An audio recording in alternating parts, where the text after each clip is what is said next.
G'day fellas and welcome to A Casted Game. Spawning in on the south side of the map in the color blue, playing as the Chinese, representing Izzy Esports, it's MarineLord. Indeed. Nowhere near as good as the Abbasid voice lines, I will say the Chinese ones. You know, if me personally, I'd like a little bit of but but we don't get any today.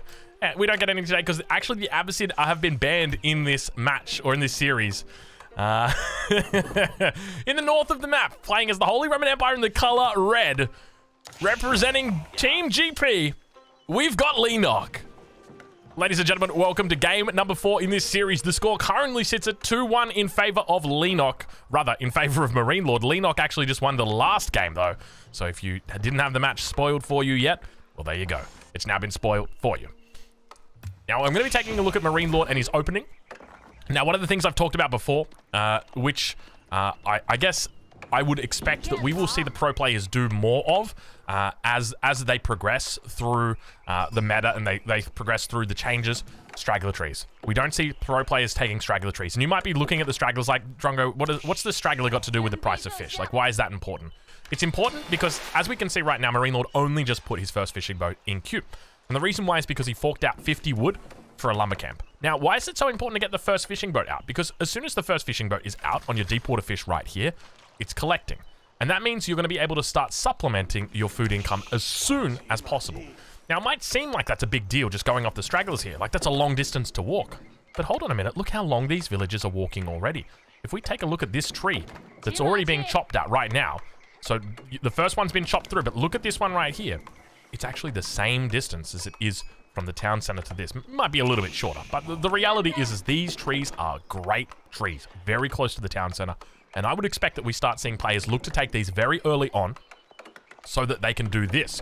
MarineLord now moving in with 11 villagers over onto this position. It means faster villager production or sooner villager production for you over here. And Casper obviously not taking advantage of that either, but I would suggest, actually, you know what? It still probably makes sense for Casper to do it with the prelate. But we'll continue. We'll digress. All right. Well, we'll ride in with MarineLord, as it's going to be a single scout opening for him. No real surprises there. And by the same token, Leenock going for a single scout opening as well. Both of these players having deep water fish very close to their starting docks. I guess that's probably one of the changes to Boulder Bay.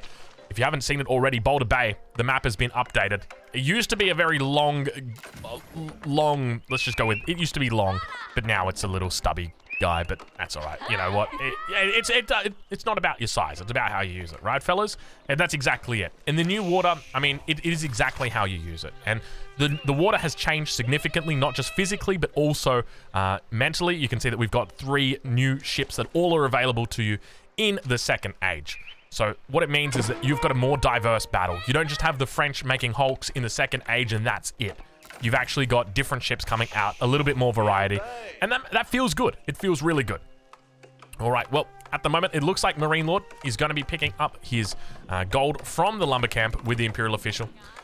Only opening up with a single dock, and he's got a lot of villagers on wood, which makes him kind of like a little bit sus again for him. Like, hey man, like that's a lot of villagers on wood there. What are you doing with all that wood?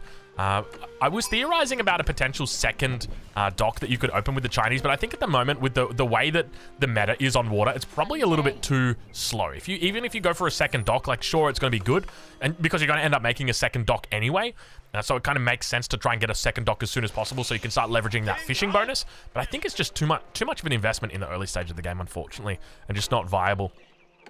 But anyway, we'll ride on board with Leenock as he begins dropping down the Archon Chapel.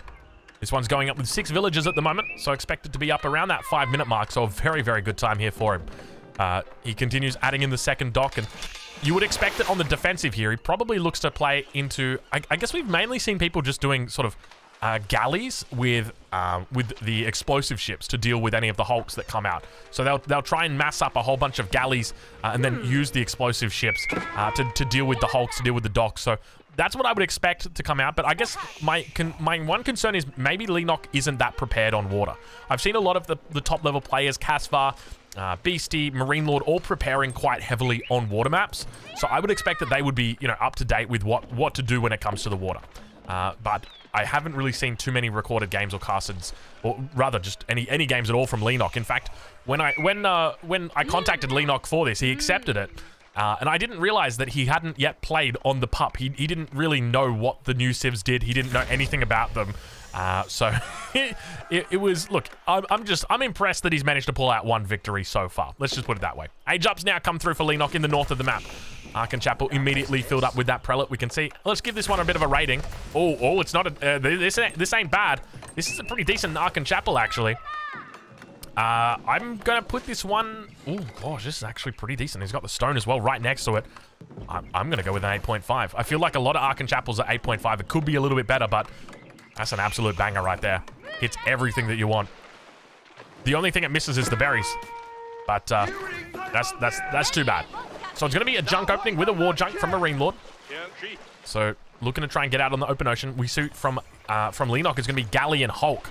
So going to be looking for a bit of a mix, but hold on a minute. We got the demo ship coming out as well, and immediately MarineLord begins moving back, spotting out that demo ship, says, I don't want any of that. No player really looking to commit to land at this point in time. We see all the units just going to be based on water for the moment. And now double war junk coming out. He needs to try and pick off the demo ship. He's going to have a decent shot at it. Fishing boat takes a lot of damage. And look at him now focusing this down, but MarineLord, all of a sudden, he's got the numbers. The Chinese defense comes through. Looks like he's lost out a galley. Actually, no, it was a war junk that he did lose there. I don't know how the war junk went down. It might have been a galley. I'm not sure. Now, the way that you tell the difference between the war junk and the galley, one of them has got double sails, one of them has got single sails. That's the trick. So this one here is your galley. These ones here are your war junk. So they're going to be your sprinkled ships versus your archer ships. He's going to be careful, though. As he begins getting charged in, he's got demo ships both sides. Is that a demo or a fishing boat? You can never really tell unless they're on fire. Demo ship explodes, though. And with that explosion, it somehow manages to kill the galley that's here.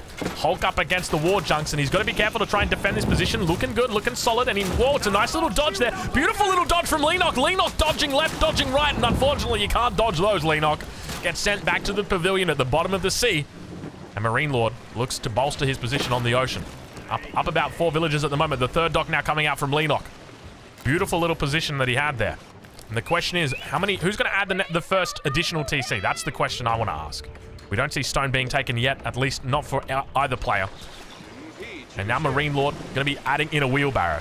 So not really thinking too much about land at the moment, just really focusing on getting his villager production and maintaining that, and then all the rest of the resources going directly into the water. Trying his best to hold on out here. MarineLord now looking to push out. He's got the war junks here. Keep in mind, he's also got man the sails available to him, and he's actually used man the sails. I'm not sure why he did that. And now got to be careful. The demo ship's making their way through. Oh, he's fallen back from that position. He could have hit that. That could have been massive. You saw how long it took for those things to go boom boom. Now, I will say, I don't know whether this is something for the developers or whatnot, but you see how we change color? Like, sometimes there can be really big changes in color on this water. The color that we've got right here is perfect. I think it might be something to do with the clouds. You can see there is a cloud right here that is moving over the water. But when we change the camera around, I think when we go into a cloud like this, you can see how dark it gets. And I think that's really disorientating and probably, yeah, oh, there you go. Look at that. So, yeah, it is. And so it's when you go over a cloud. So we need to find a way that doesn't happen, because when that is happening, that is disorientating as all hell. Maybe I should just, I can just be aware of that as a caster, though, and just try and avoid the clouds. So we're gonna, we're gonna go up here around the clouds. Clouds need to be nerfed. Galleys, war junks. 2 sails, 1 sail. War junks moving up. Manages to snipe out a couple of those the explosive dows. What are these ones called? Demo ships. They've all got different names. I do apologize, despite all doing the same thing. Can be a little bit harder. He tries to get it through. Not going to be able to take any damage here. And beautiful micro coming out from MarineLord on the water. Looking great on the defensive, and he's able to snipe out all of the demo ships before any damage gets done. And the war junks all stay alive, and now demo ships going to be coming out in response. And MarineLord definitely taking the lead on water for the moment. He's up about 8 villages as well. Not even about 8 villages. He's up 8 villages full stop. Big villager lead already for MarineLord. Now, I want to see, are these fishing boat villages, or what's the difference here? He's got 9 villages. We don't have a Song Dynasty in. And we've got a comment from Twitch chat. It's from, I'm going to try and pronounce this, Ananaskushin21. He says, the correct term is water banneling. Water banneling, I guess I should probably pronounce it. Yeah, I will accept that. The banelings, I guess we could just call it the fire ships.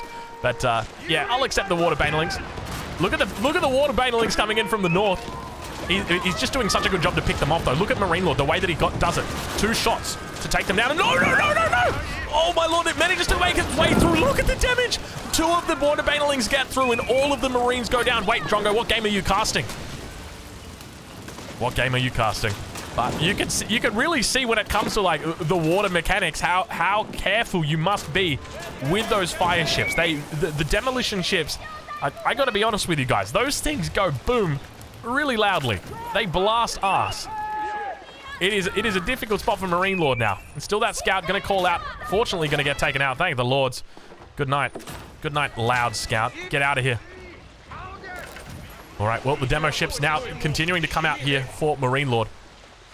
Looks like he's going to be moving 2x2. Unfortunately, we're sitting in a cloud at the moment. I'll try and find our way out as we enter into the cinematic mode as the double demo ship gets taken out on the top side.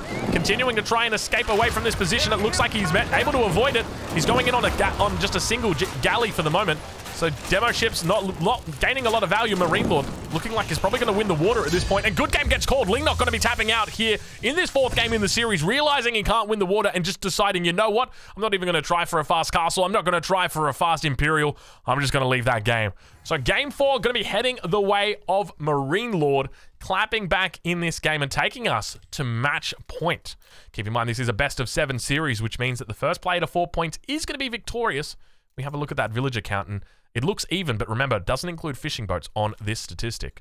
Units killed at the end, and you can see MarineLord just out-microing Leenock by an absolute country mile. Well played to MarineLord, and great game. Fellas, if you're watching this on YouTube, next game going to be coming up straight away, so don't go anywhere. If you're watching this on Twitch, let's keep going.